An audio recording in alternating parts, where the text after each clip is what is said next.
Allah Azza wa Jal yang memberikan kita berbagai macam karunia dan nikmat yang apabila kita hitung satu persatu kita tidak akan pernah sanggup untuk menghitungnya.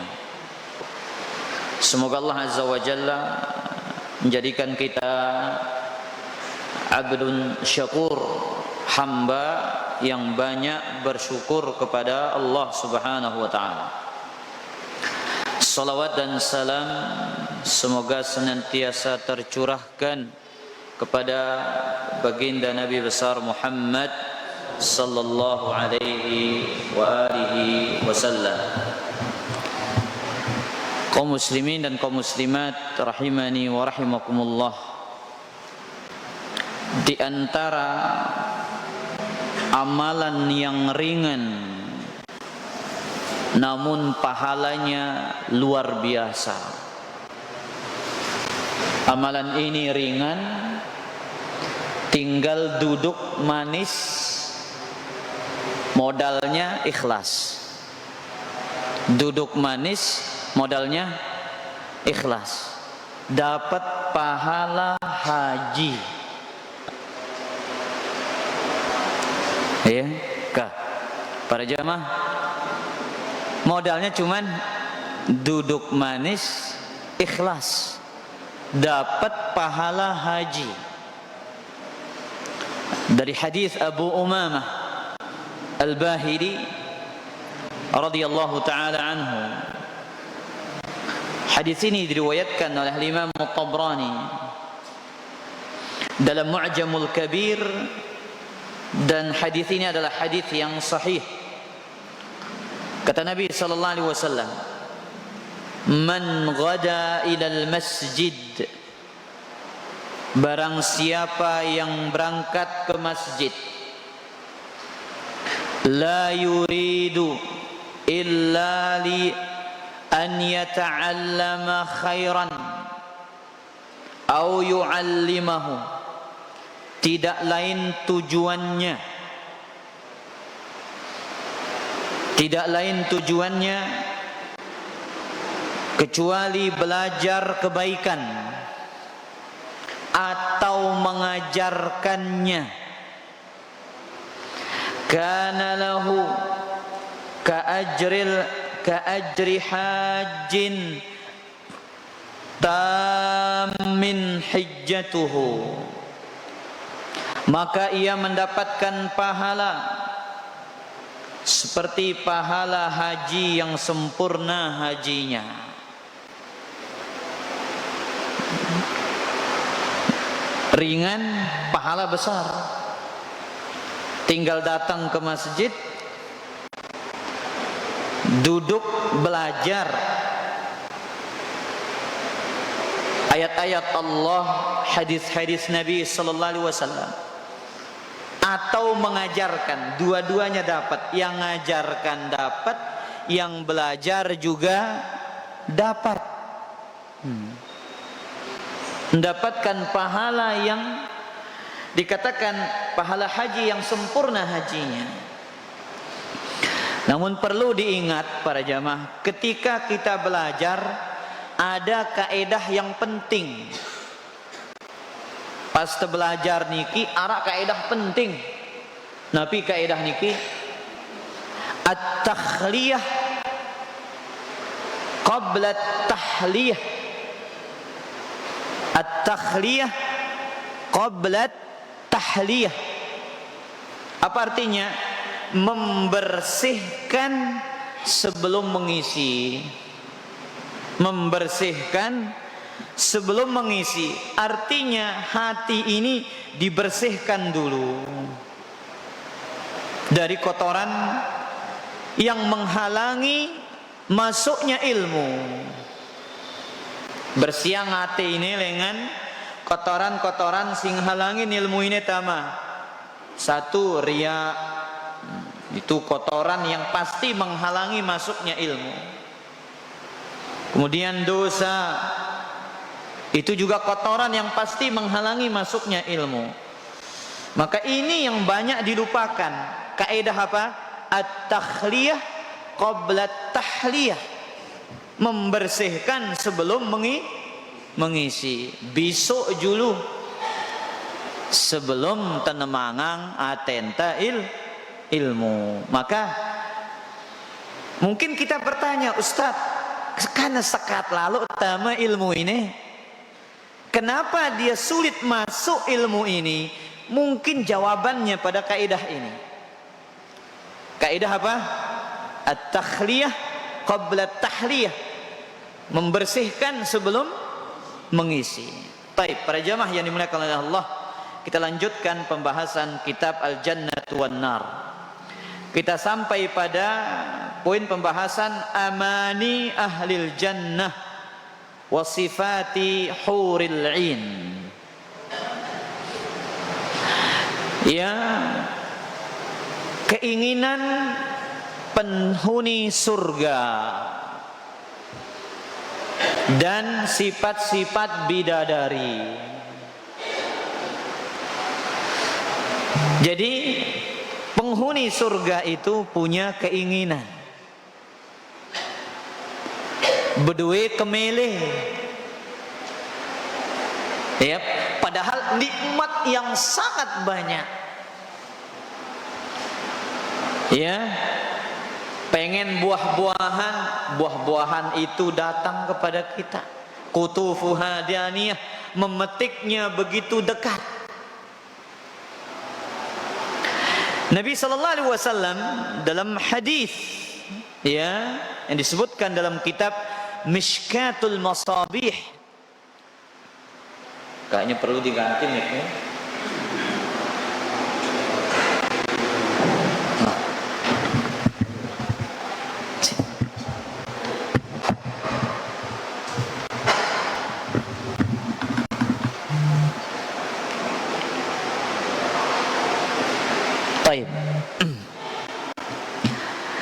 Jadi Nabi sallallahu alaihi wasallam menceritakan tentang keinginan penghuni surga, kemilih penghuni surga. Dalam hadis yang diriwayatkan dalam kitab Mishkatul Masabih, ya, dalam Sahih Bukhari juga, kata Nabi SAW, inna rajulan min ahlil jannati ista'zana rabbahu fi zara'.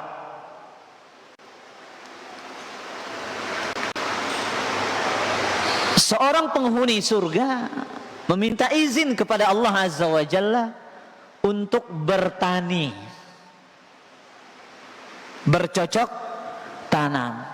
Oh, ya, kemilih penghuni surga ini, ya, meminta izin kepada Allah untuk melakukan cocok tanam, bertani.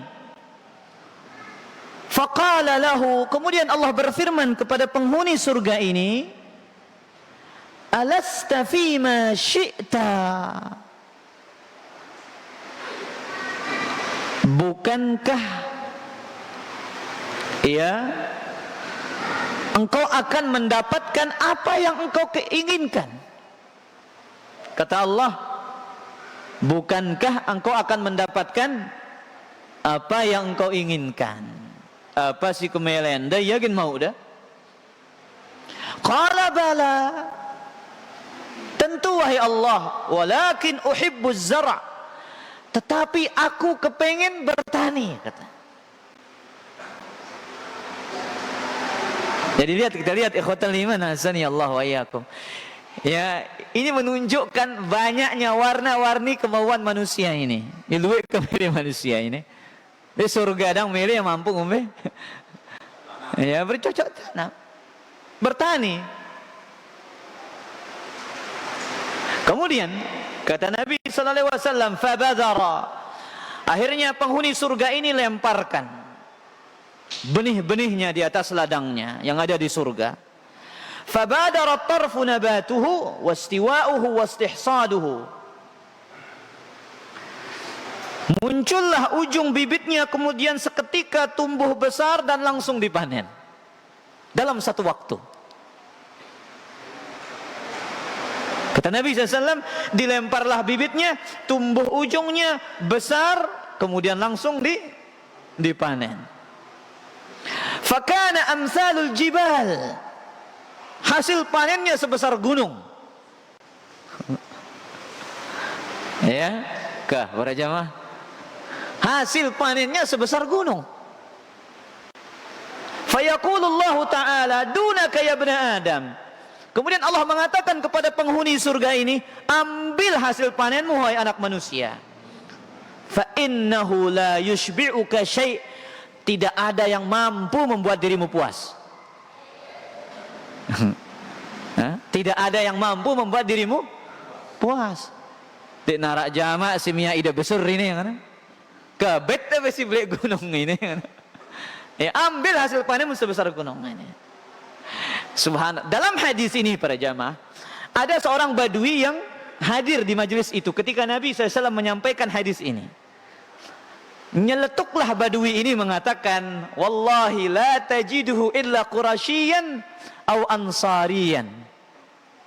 Wahai Rasulullah, katanya, kayaknya laki-laki yang pengen bertani di surga ini entah laki-laki sahabat dari Quraisy atau sahabat dari Ansar ini, kata. Ya, ini gayanya badui ini nyeletuk para jamaah. Nyeletuk mengatakan ruah-ruahnya si mele betani le surga ini sahabat lengan kabilah Quraisy atau lengan Ansor ini kan. Amma nahnu, adapun kami orang-orang badui ini, falasna ashabaz zar', kami bukan orang-orang yang suka bertani dan bercocok tanam. Fadhahika Rasulullah sallallahu alaihi wasallam, maka seketika Nabi sallallahu alaihi wasallam tertawa. Ia mendengar komentar salah seorang sahabat dari badui ini. Lamun naitan dia tegirang betani, bekira-kira sahabat sing endang betani ini lengan Quraisy atau lengan Ansor ini kan. Taib. Itu keinginan yang pertama. Dalam riwayat Imam Tirmidzi dan Imam Ahmad bin Hibban dengan sanad yang sahih. Ini keinginan yang kedua.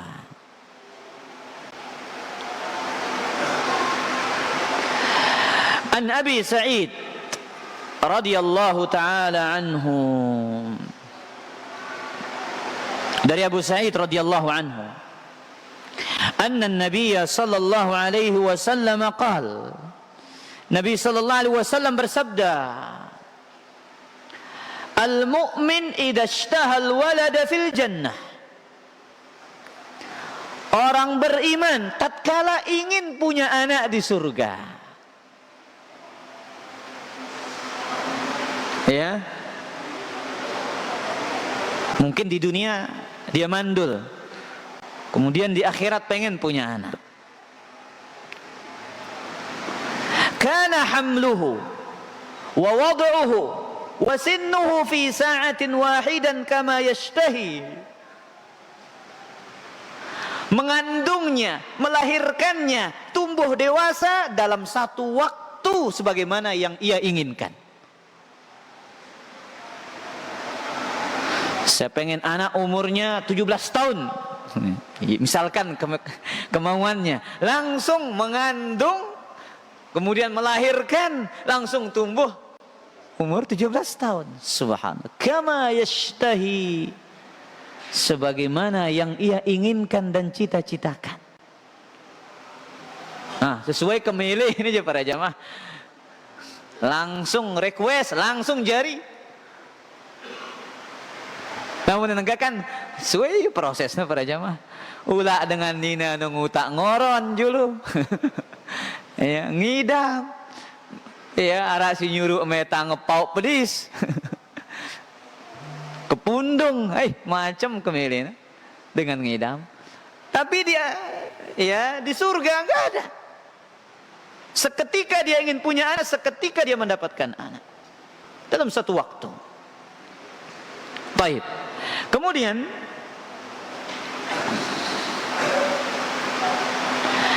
zaujatul mu'min fid dunya zaujatuhu fil akhirah idza kanat mu'minah. Istri orang yang beriman adalah istrinya yang di dunia akan menjadi istrinya di dalam surga kalau dia beriman. Kalau dia beriman. Baik. Para jemaah yang dimuliakan oleh Allah, di antara dalilnya surat Ar-Ra'd ayat ke-23.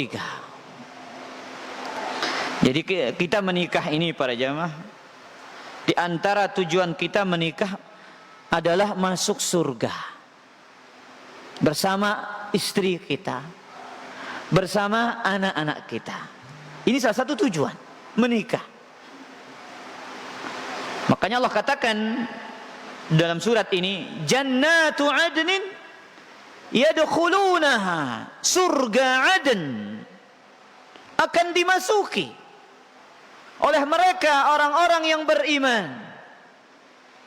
Wa man salaha min abaihim, dari orang-orang salih dari ayah-ayah mereka, bapak-bapak mereka. Wa azwajihim, dari istri-istri mereka. Wa dzurriyyatihim, dan anak keturunan mereka. Allah akan sandingkan. Apabila seorang suami beriman, istrinya beriman, laki-laki yang saleh bersama wanita yang salihah, mereka akan masuk secara bersamaan di dalam surga Rabbul Alamin tabaraka wa ta'ala. Tapi terkadang kita diuji dengan istri, atau istri diuji dengan apa? Dengan suami. Sebagaimana Nabi Lut diuji dengan istri dan anak-anaknya. Demikian juga dengan Nabi Nuh. Sebaliknya wanita salihah seperti Asia diuji dengan Firaun. Bayangkan para jemaah. Subhanallah. Kemudian juga Allah mengatakan dalam surat Az-Zukhruf ayat ke-70, udkhulul jannata wa antum wa azwajukum tuhbarun. Masuklah kalian ke dalam surga bersama istri-istri kalian dalam keadaan bahagia dan gembira. Masuklah kalian ke dalam surga, ya, dalam keadaan bahagia dan gembira. Bahkan Allah ceritakan di dalam surga orang-orang yang bersandar di atas permadani, ya, kemudian bersandar di atas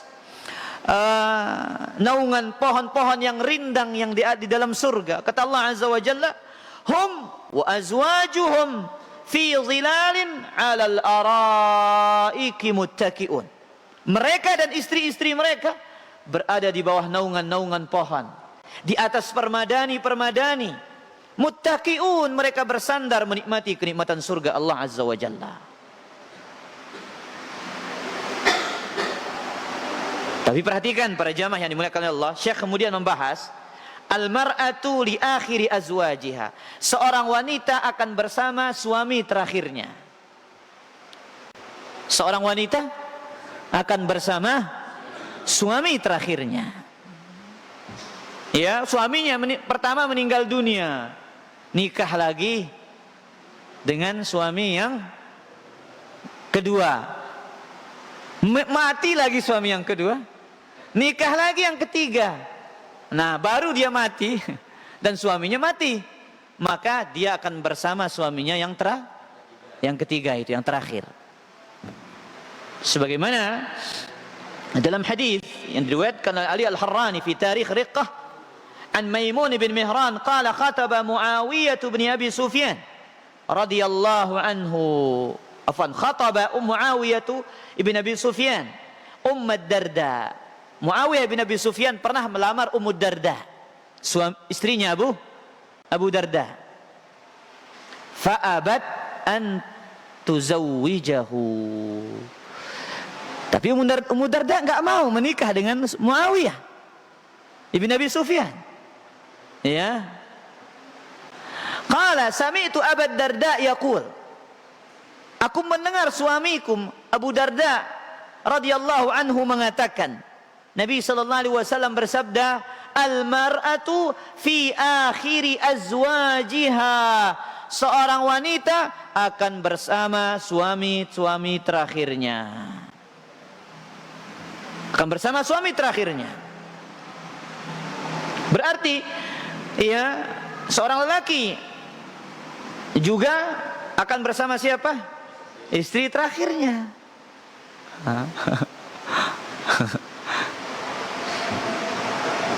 Paham para jamaah? Baik. Kemudian Syekh menyebutkan di sini, hadis ini adalah hadis yang dhaif kata beliau.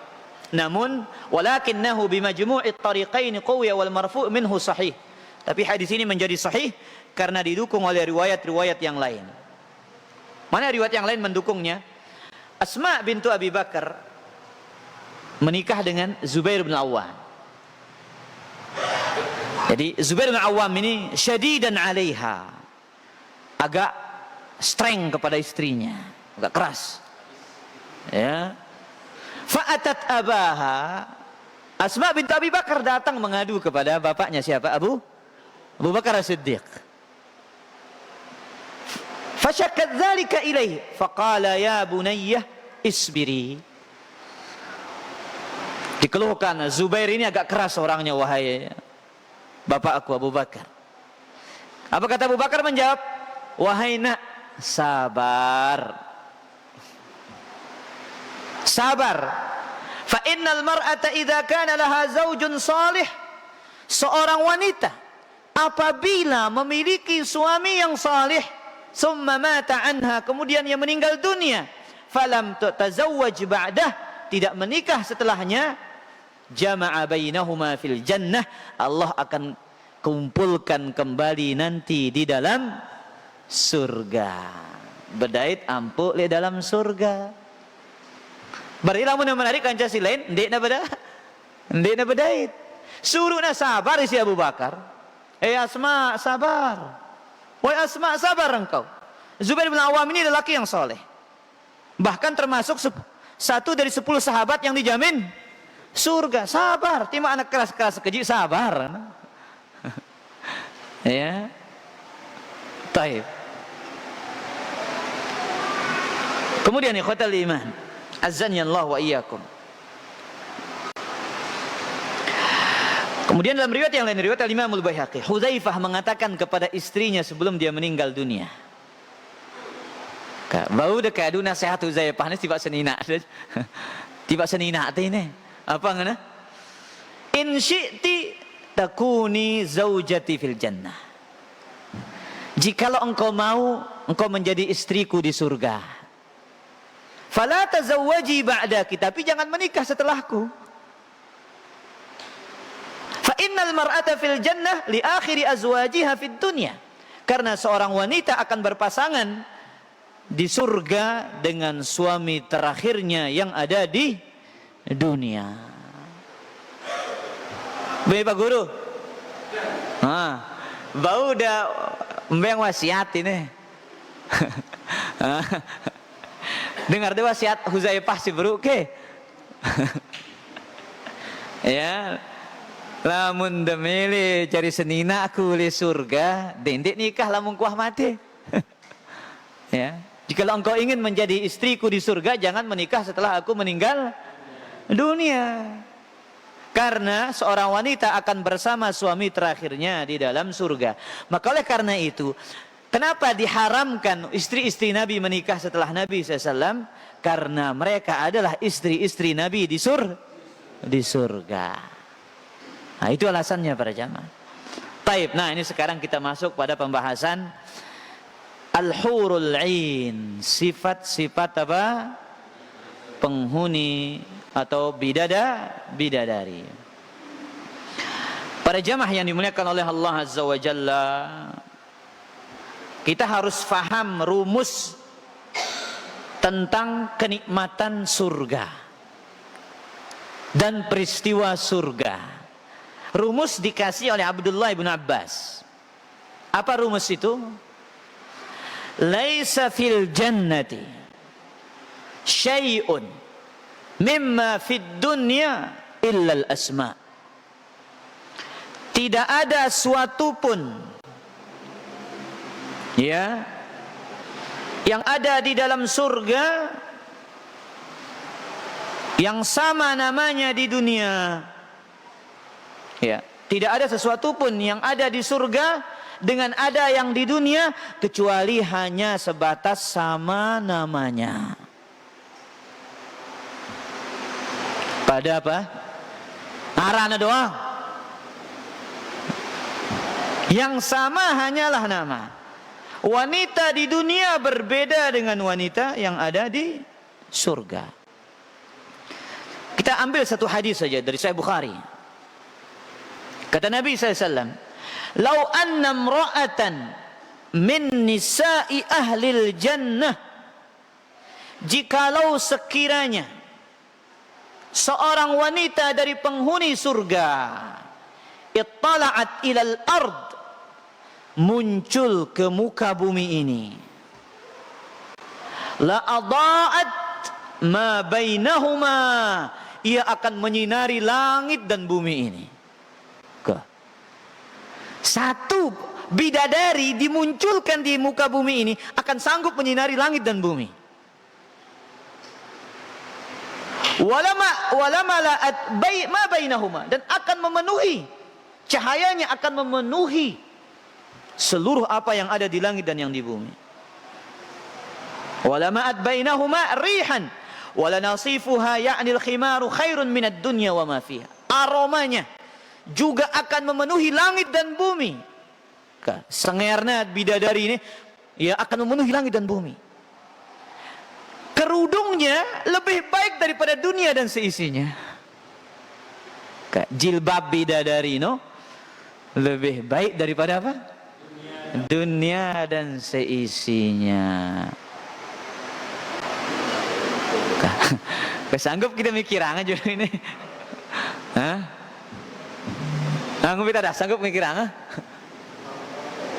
Dia tak bau istilah mikir aja. Iya.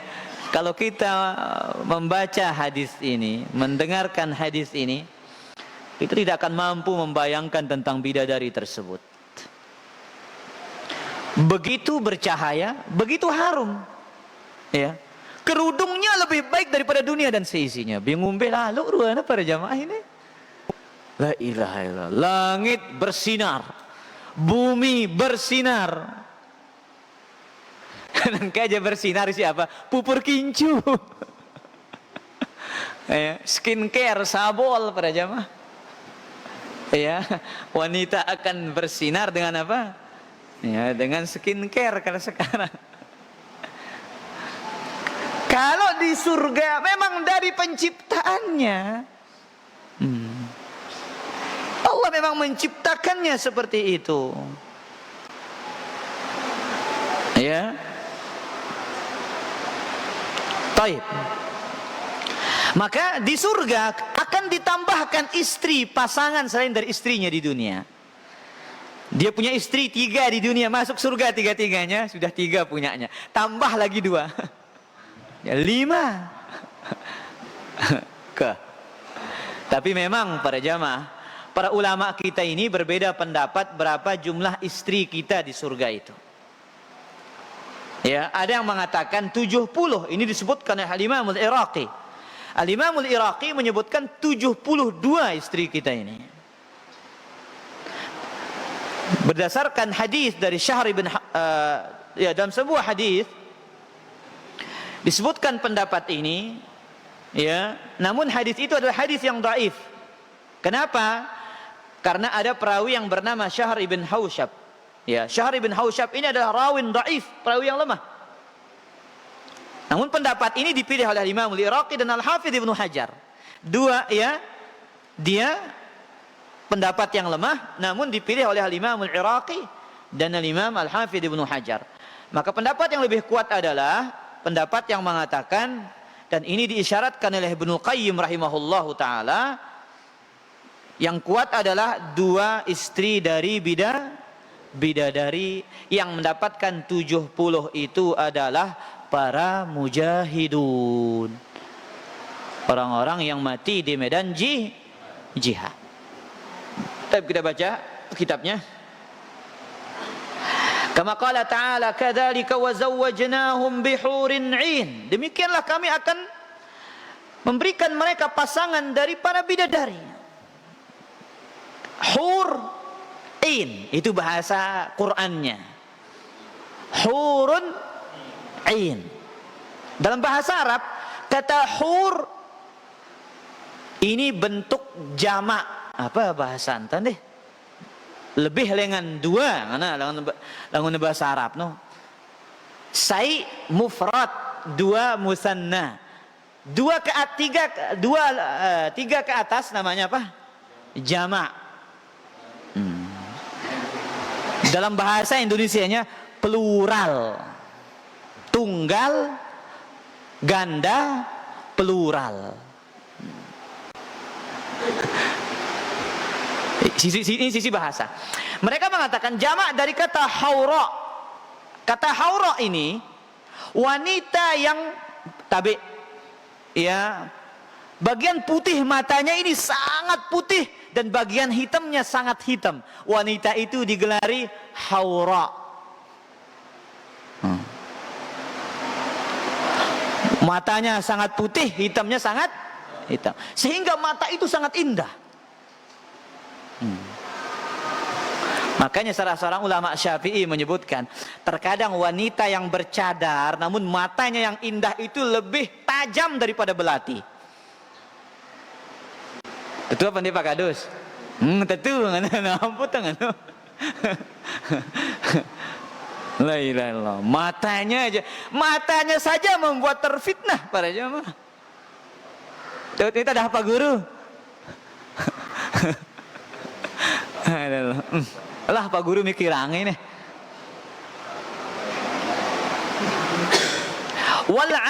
Wal'in. Hurun sudah jelas apa arti? Apa arti hur? Wanita-wanita yang indah matanya.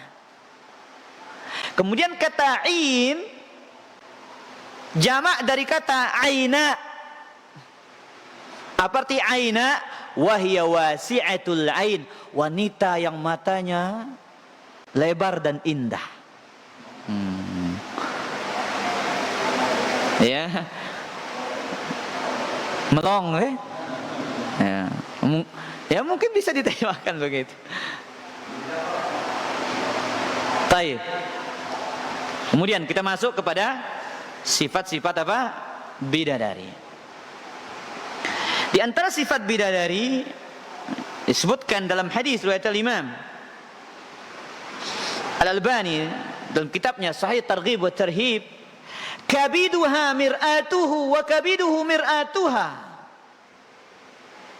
Hati sang bidadari merupakan cermin bagi sang lelaki, dan hati sang lelaki juga menjadi cermin bagi sang bidadari. Oke, coba tuh pikiran, sanggup kita pikiran jum ini?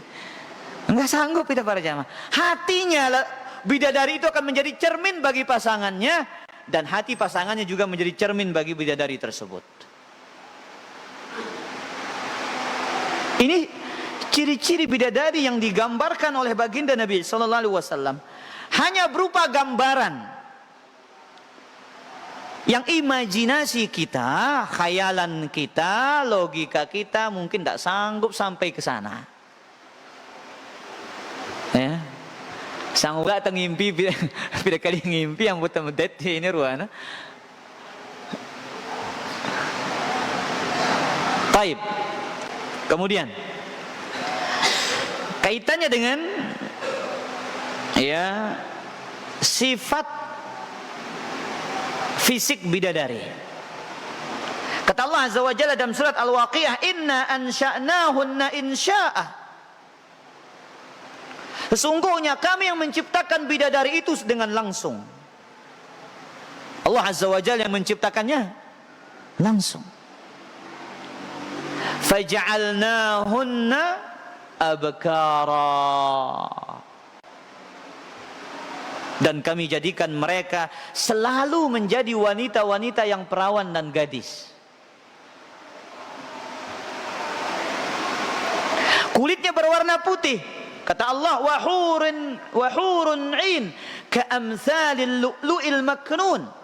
Bidadari-bidadari itu laksana mutiara yang tersimpan dalam cangkangnya.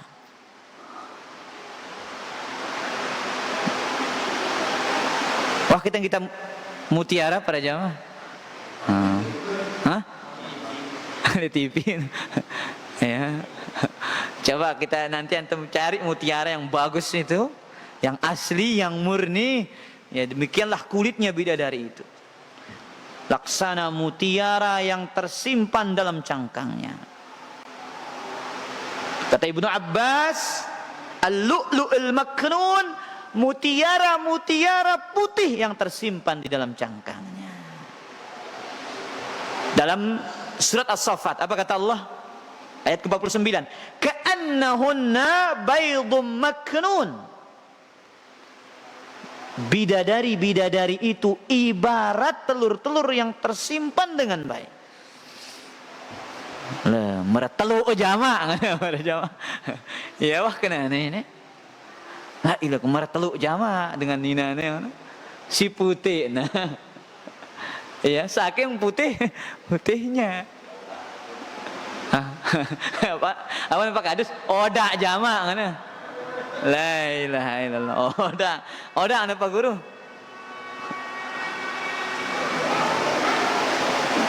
Kan, ini antum dengar hadisnya ini. Innal mar'ata, kata Nabi sallallahu alaihi wasallam, min nisa'i ahlil jannah la yura bayadu saqiha min wara'i 70 hullatan. Sesungguhnya seorang bidadari di dalam surga terlihat putih betisnya di balik 70 gaun. 70 lapis pakaian ini lagu masih tanpa putih nah. Saya ketika baca hadis ini saya berusaha berpikir para jamaah. Tiang ketika membaca ini berpikir bagaimana rupanya bidadari itu. Ya. Bidadari itu memakai berapa? 70 gaun, bayangkan. Ngumbai bayar dengan ini ngadu 70 kelambi para jamaah. Ya, 70 gaun tapi putih betisnya masih kelihatan. Kenapa kita dijanjikan bidadari para jamaah? Karena manusia ini ketertarikan kita kepada wanita itu berat. Fitnah yang terbesar bagi laki-laki adalah wanita. Sehingga Allah janjikan kita dengan wanita-wanita bidadari yang luar biasa. Bahkan Allah berbicara tentang mereka, wa yatufu alaihim wildanun mukhalladun idza ra'aitahum hasibtahum lu'lu'an mansura. Mereka dikelilingi oleh pelayan-pelayan muda yang sebaya. Apabila kalian melihat mereka, kamu akan mengira mereka para bidadari itu adalah mutiara-mutiara yang bertaburan. Subhanallah. Perhatikan sifat yang lain, tubuhnya yang bening.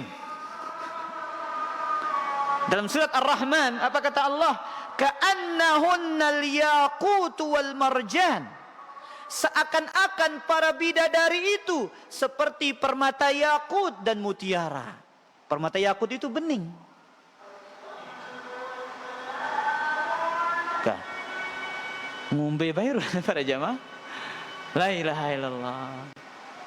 Makanya Nabi SAW mentafsirkan hadis itu dengan mengatakan, yura mukhu saqiha min wara'i lahmiha minal husni. Bidadari itu terlihat sumsum tulangnya, sumsum tulang betisnya dari belakang daging karena indahnya.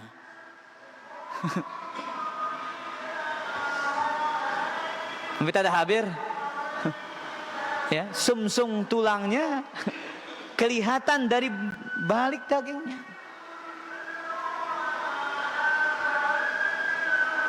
Baik.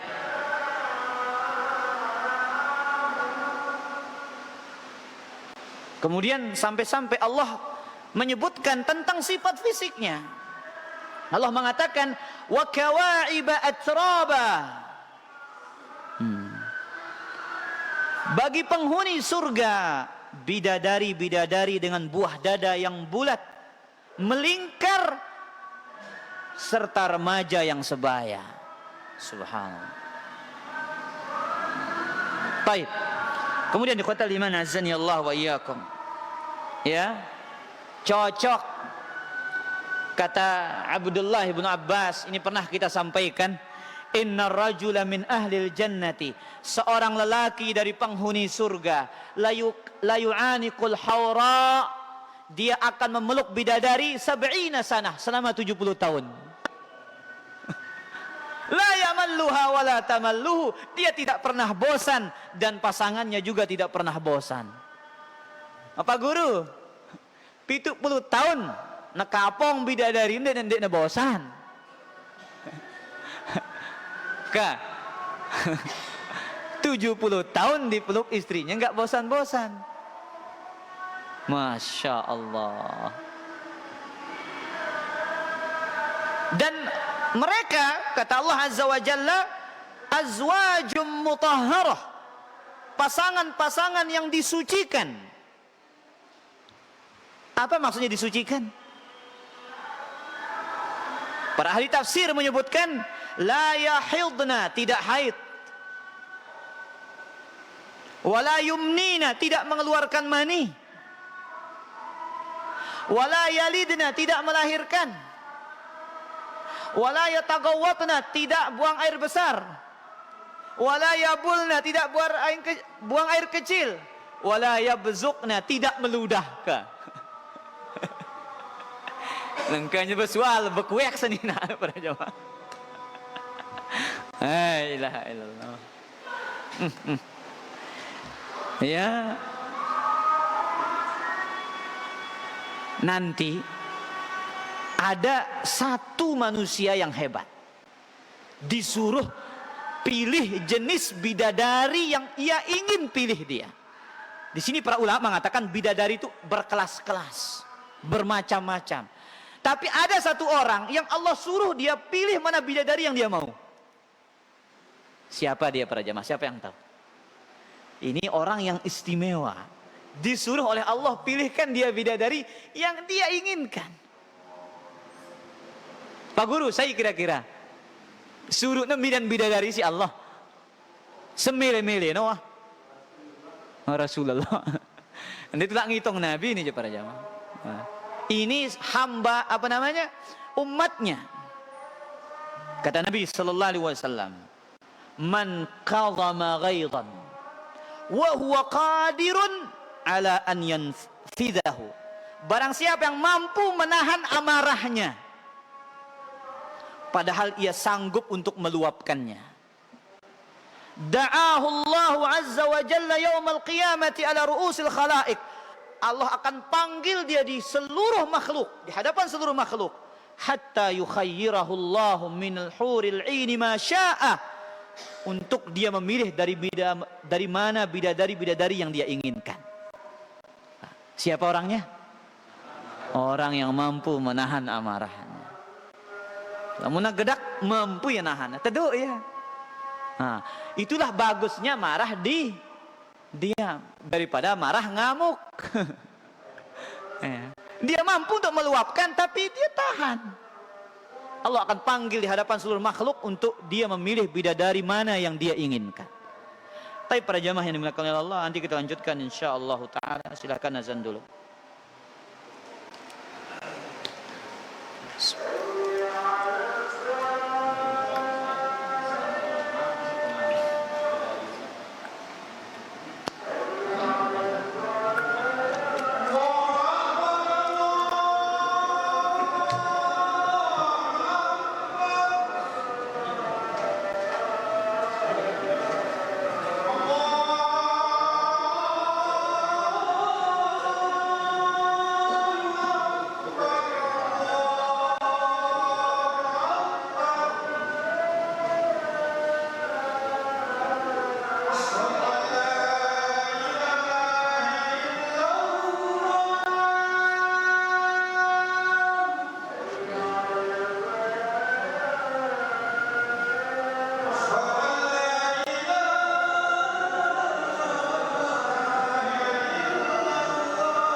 haula wala quwwata.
Alhamdulillah wassalatu wassalamu ala Rasulillah wa ala alihi wa ashabihi wa man tabi'a huda, amma ba'd. Silakan ada yang bertanya para jamaah. Pak Guru. Hadi Pak Guru dulu.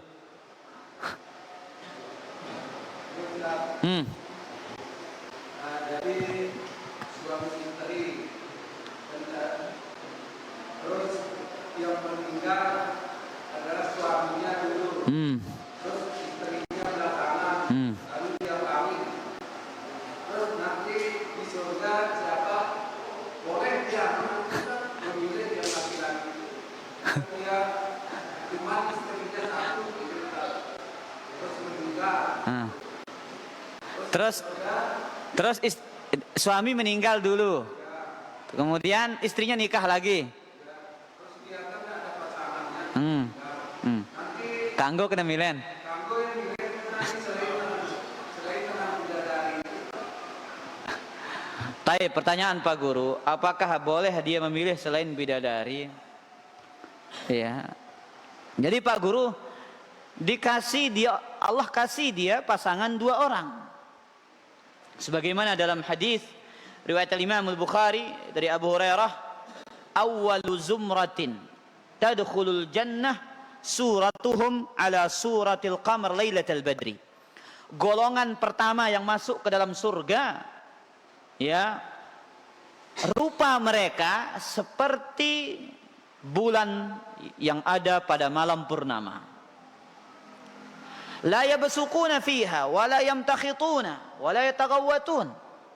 Mereka tidak berludah, ya, tidak berdahak. Mereka tidak buang air besar. Aniyatuhum fiha adh-dhahab wal fiddah. Kemudian bejana-bejana mereka dari emas dan perak. Wa amsyatuhum min adh-dhahab wal fiddah. Sisir-sisir mereka dari emas dan perak. Wa majamiruhumul aluwah. Kemudian pembakar-pembakar gaharu mereka adalah dari aluwah yang sangat harum. Wa rashhuhumul misk, dan keringat mereka adalah misk. Wa likulli wahidin minhuma zaujatan. Mereka akan mendapatkan 2 istri. Berarti Pak Guru di nulak milen, wah langsung sadek nih ya. Wah date no wah.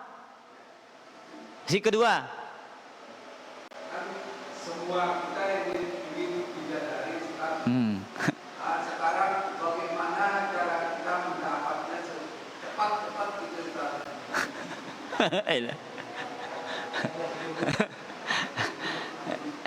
Aduh, Pak Guru. Ya, bagaimana agar kita cepat mendapatkan bidadari?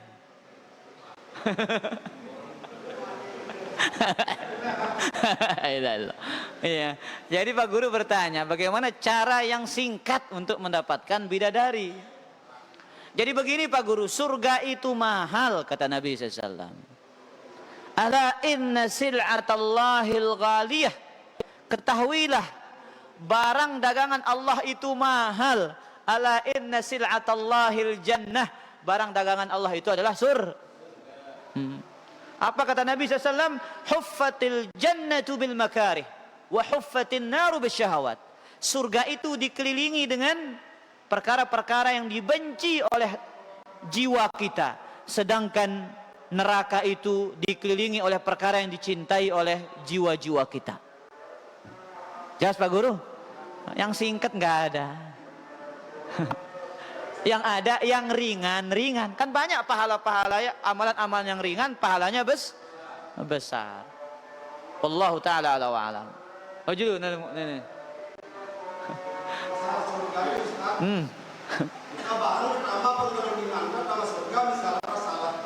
Terus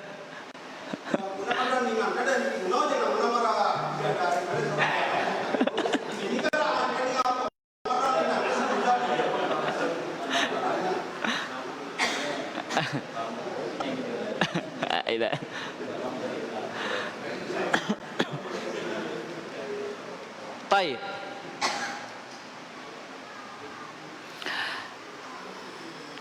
Bagaimana rupa kecantikan istri kita di surga? Syekh Muhammad bin Shalih Al-Utsaimin pernah berbicara tentang masalah ini. Istri seorang mukmin di dunia, kata beliau, apabila masuk surga, dia lebih cantik daripada bidadari.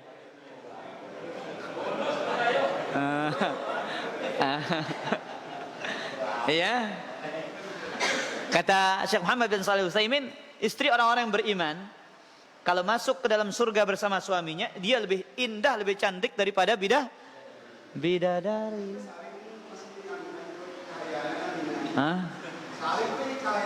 Berbeda kelas, nah. Ya, mara angkun nita beda kelas ta. Ya. Kata Nabi SAW menyebutkan sifat penghuni surga yang laki-laki, jurdan murdan mukahhalin wahum abna'u salasin aw salasatin wa salasin. Laki-laki yang masuk surga itu ya jurdan murdan, tidak ada rambut yang tumbuh di sini, tidak ada jenggot, nggak ada kumis.